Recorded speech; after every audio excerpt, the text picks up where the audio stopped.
৭৬ বছরেরও বেশি সময় ধরে এক জায়গাতেই পড়ে আছে বিশালাকৃতির লোহার এই গোলক পিণ্ড।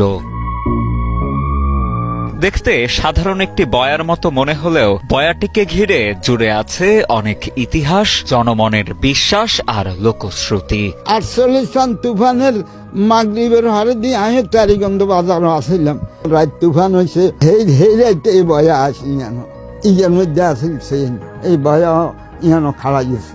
এই বয়াকে ঘিরে মানুষের মাঝে তৈরি হয়েছে বিভিন্ন ধরনের বিভ্রান্তি, ঠাঁই পেয়েছে অনেক কুসংস্কারও। স্থানীয়দের ভাষ্য, একসময় এই বয়াটিকে ঘিরে এই এলাকায় হতো ওয়াজ মাহফিল ও ওরস।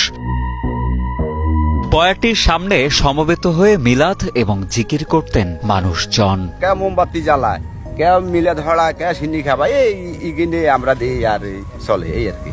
অনেকে এখানে এসে আদায় করতেন নফল নামাজ, অনেকে আবার মনের বাসনা পূরণে করতেন মানত, যদিও মানতের সেই টাকা যেত চরের গরু মহিষের রাখালদের পেটেই। তখনও দূর দূরান্ত থেকে মানুষজন আসতেন এখানে। গভীর রাতে বয়ার চর থেকে জিকিরের আওয়াজও শোনা যেত। এরপর একদল অসাধু গোষ্ঠী লোহার টাওয়ার, লোহার টুল, লোহার চেইন সহ অন্যান্য সরঞ্জামাদি চুরি করে নিয়ে গেলে ওয়াজ মাহফিল ও ওরস বন্ধ হয়ে যায়। বেদাতি যারা ছিল তারা পূজা টুজা করতো, এখানে আসি সজদা মজদা করতো, গরু টুরু করে উরুস করতো। এই জন্য এলাকাবাসী এটা ভাঙি, তখন লোহাটা লই গেছে, এখন ঘোড়াটা আছে। লক্ষ্মীপুর সদর উপজেলার তেওয়ারীগঞ্জ ইউনিয়নের ৯ নং ওয়ার্ড চৌরভূতি গ্রামের ফসলের মাঠে গেলেই চোখে পড়ে লোহার তৈরি মটকা সাদৃশ্য এই বস্তুটি। দিনকে দিন লক্ষ্মীপুরের এই বয়াটিকে ঘিরে বাড়ছে দর্শনার্থীদের আনাগোনা। আমি মূলত দেশের বাইরে থাকি, এই 1 মাস হলো বাংলাদেশে আসলাম।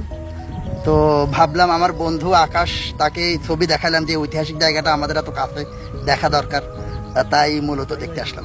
জানা যায় ১৯৪৮ সালে তৎকালীন একটি প্রাকৃতিক দুর্যোগে প্রমত্তা মেঘনার ডুবোচরে আটকে যায় বয়াটি। প্রায় অর্ধ কিলোমিটার দূরে লম্বা চেইনের মাথায় নোঙরের সাথে আটকানো ছিল এই বয়া। লোহার অ্যাঙ্গেল দিয়ে প্রায় ২০ ফুট উঁচুতে পিতলের বাটি লাগানো ছিল এতে। নিচে লোহার টুলের মতো বসার জায়গাও ছিল। পরবর্তীতে নতুন জেগে ওঠা চরে গড়ে ওঠে জনবসতি।